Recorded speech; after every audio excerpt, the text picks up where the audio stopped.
What's up everyone, China Cycling here. It's day 3 of the Shanghai Bike Show. It just gets bigger and bigger. I think we've almost covered the whole floor now. We've got brand new frames and wheels from Tavelo and Pertual. They're pretty stunning, so we'll check those out now. So yeah, let's go take a look.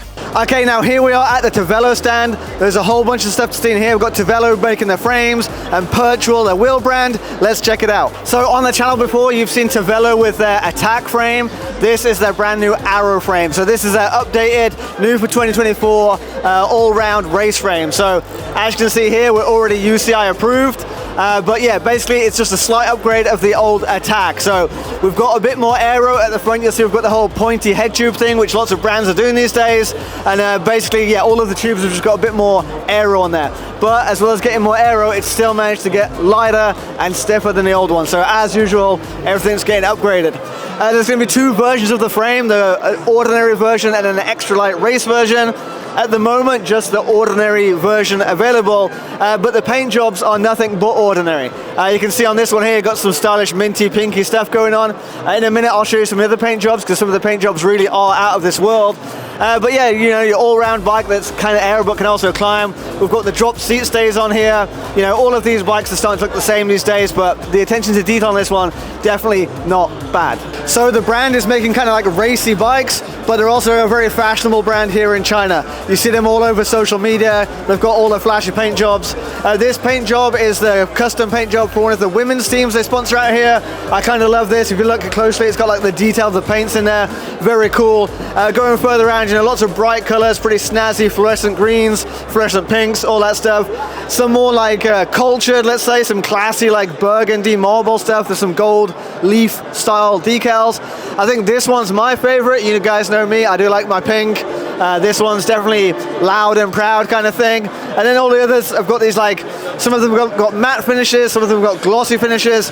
Apparently so far in China, this is one of the most popular paint jobs. I don't know what you guys think, which paint job's your favorite?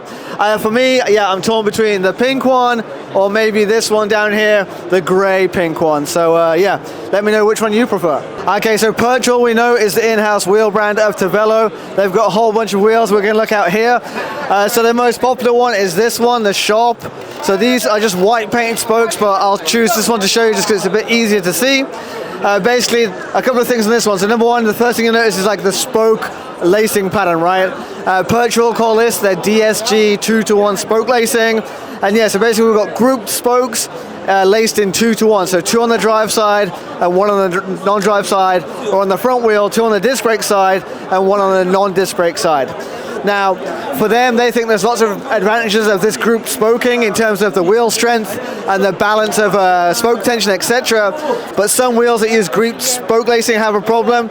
Sometimes you'll have the rim in between the spokes is like a weak area and it'll get cracked or maybe even fail in that part of the rim. So, Pertual, their wavy rims actually exist to prevent this problem. So in between the grouped spoke areas, the rim protrudes out a little bit and the shape becomes a bit more pointy, and that's basically just for structural reasons, not necessarily for aero reasons, but they do say there are some aero advantages of doing it as well.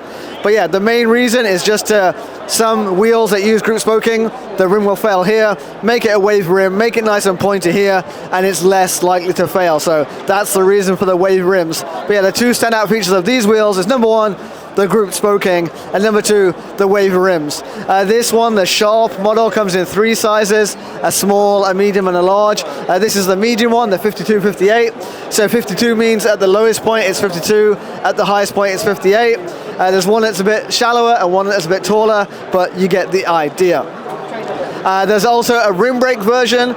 Now the rim brake version, the front wheel only has 14 spokes, and I think the rear wheel has 21 spokes, I can't remember exactly. But yeah, rim brake wheels coming from them as well, but mostly focused on the disc brake wheels. Also on the Pertual stand, we have their Trident wheel. Their Trident is this funky little three-bladed tri-wheel.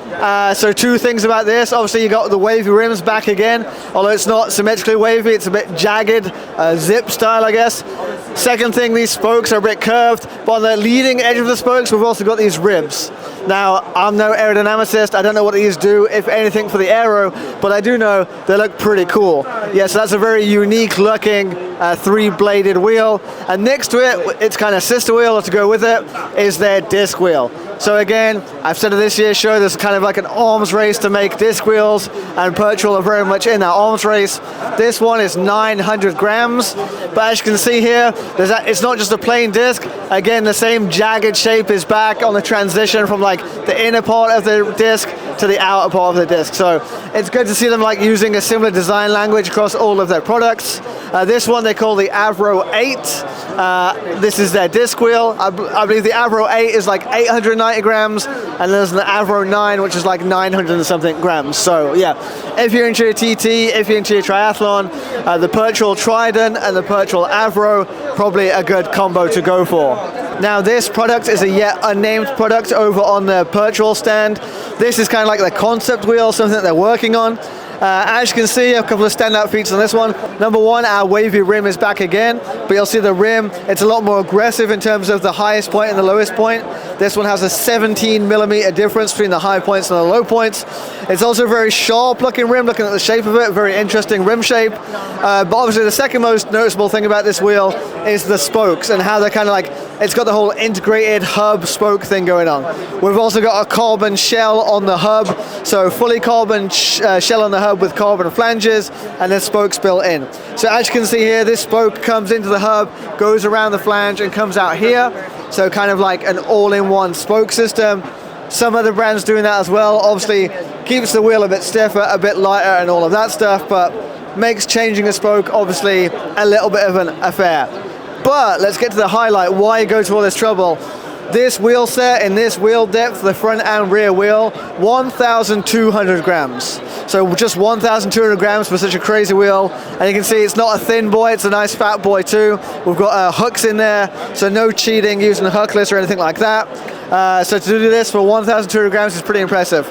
Like I say, just the concept wheel at this point, but they say a few months down the road they should have a viable production model, so we'll stay tuned and see what happens with that. If you don't know, PandaPodium.cc is the #1 source of Asian bike parts. I scour the whole of Asia, I scour all of China looking for the best bike parts and put them on the website for you guys to buy. So if you've not been there before, make sure you check out PandaPodium.cc. It's also our 1-year anniversary, we're 1 year old, so to celebrate, we're having a bit of a sale on all of the most popular things from the last year. So yeah, make sure you head over there and make sure you don't miss it. Okay, here we are on the LYKOS stand. Now LYKOS are a fairly new brand coming out of China, and this is their first model, the ACT or the ACT. Pretty sleek looking frame design, I think you'll agree, and nice paint jobs on there. Very flashy stuff. I saw these at the go-kart track race we did a few months back, and a few very fast people whipping around on these. They sponsor a few teams in China, and yeah, they're slowly gaining popularity here in China. Again, one of the new wave of not cheap brands. In China, this retails for about 20,000 renminbi, which is around $3,000 US for the frame. Less than 900 grams for the weight. T47 bottom bracket it looks like, and yeah, their thing is just stylish bikes basically. They also have custom paintwork, and they've got a few special editions here which I'll drop in some footage of. But yeah, LYKOS, another new brand coming out of China. So here in China, cycling continues to boom. Obviously in the West, it's all doom and gloom, but in China, the market's really growing. Lots of new cyclists getting into it. And one of the brands at the forefront of that is this, Java. So lots of new guys getting into cycling who need cheap, affordable bikes, and that's what Java is supplying. So this bike here in China costs like 1,900 RMB, which is the equivalent of like $300 US, or just under $300 US, I think. And with that, you're getting like Shimano hydraulic brakes, hydraulic disc brakes, a nice handlebar, a nice set of alloy wheels, and a nice looking clean climbing frame. So yeah, Java getting this really affordable price stuff and making cycling accessible for everyone here in China. Also on the Java stand, I saw this, their model called the Auriga. At first glance, I was like, okay, cool, that's a nice aero carbon frame. But when you look really close, you realize, oh, this is actually aluminium. So yeah, looking at the transitions of this head tube, and especially the seat stays to the seat post, looks super clean. You would never know that this is aluminium. The only slight hint is when you look down here, there's a slight sign of a weld, but other than that, very, very clean. So yeah, obviously this pushes the price down and keeps it affordable for more people. I'm curious what the weight is, I'm not sure. I'm curious how it rides, we'll see. But yeah, Java making lots of interesting things. They also make this on the back here, this like custom saddlebag-ish thing, whatever you want to call it. I see we've got a race holder on the back for a race number, so, you know, really opening the door for more people to get into cycling in China, which is good to see. I see this thing comes equipped with L2. Now, one reason L2 is in short supply overseas is because companies like Java and Salva and whoever else are just selling so many bikes with L2 equipped. So these guys are shipping like tens, hundreds of thousands of bikes every month within China, and obviously taking up a big chunk of their L2 supply chain. So yeah, lots of interesting alloy bikes here over on the Java stand. Okay, so ELVES don't have a store this year, but on this V-Cycle stand, so V-Cycle are a wheel brand. This is their disc wheel and their 3-spoke wheel. As you can see, all the usual wavy goodness lots of brands are doing these days. But yeah, this ELVES Amanyar frame, a nice tasty looking TT frame, obviously very aero, perfect size for the Elite Chrono X water bottle in there.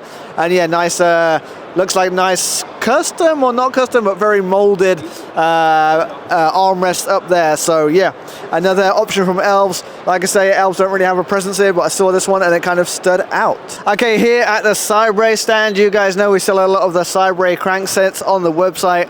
Super lightweight carbon cranksets, all that good stuff. They also have their own line of chain rings and other accessories coming out more and more these days. As we saw at Seattle, they've also got a collaboration with SRM these days. So SRM are going to be rebranding the CYBREI cranksets as SRM Origin cranksets, and so then they'll be able to play nice with SRM power meters. This one here, the chainring on this is a 56 tooth, so if you think you can spin that one, you can have a go. Our team, the PandaPodium Continental team, they're all using these cranksets on their bikes. Martin Lass, huge guy, sprinter, 2000 watts or whatever sprinter, he needs the 56 for the sprints. So yeah, they can stand up to his abuse, they can stand up to anyone's abuse, I guess. Also, if you're watching this video, within the next few days, there's actually a small sale going on the CYBREI cranksets. So link in the description below, PandaPodium.cc. There's a sale going on these. Go pick yourself one up for a bit of a discount. Okay, here we are on the ZUATU stand. So ZUATU are a maker of high-end cycling shoes. Their thing is obviously the whole bottom is a carbon tub. Obviously light, obviously stiff, all that good stuff. But their uppers also look really fancy as well. So these ones here is kind of like their middle upper range model, the Z001. This in a size 40 is like just 210, 220 grams. So really lightweight, nice looking shoe, very clean. Also other options if you prefer laced, if you want the super light setup, they've got laced options too. I see they also have a track version. So this apparently is like just 200 grams and obviously carbon upper, carbon lower, super solid, stiff track shoe too. I saw them also doing some custom molding earlier for some people who are walking by, so a good option. Definitely not a cheap shoe, but if you want a good quality shoe, ZUATU, ZUATUcycling.eu, you can check them out. But ZUATU should be coming to PandaPodium soon, stay tuned, and yeah, we'll keep you updated. Okay, and that's about a wrap from day 3 of the Shanghai Bike Show. Again, another day with a bit of everything in there, but let me know what you guys think was the best thing. Which frame do you think is the best? Which wheels do you think are the best? What are you most looking forward to on PandaPodium.cc? That's right, if you've not checked out yet, make sure you do go check out PandaPodium.cc, and I'll see you again tomorrow. Bye-bye. Oh, shit. China cycling out.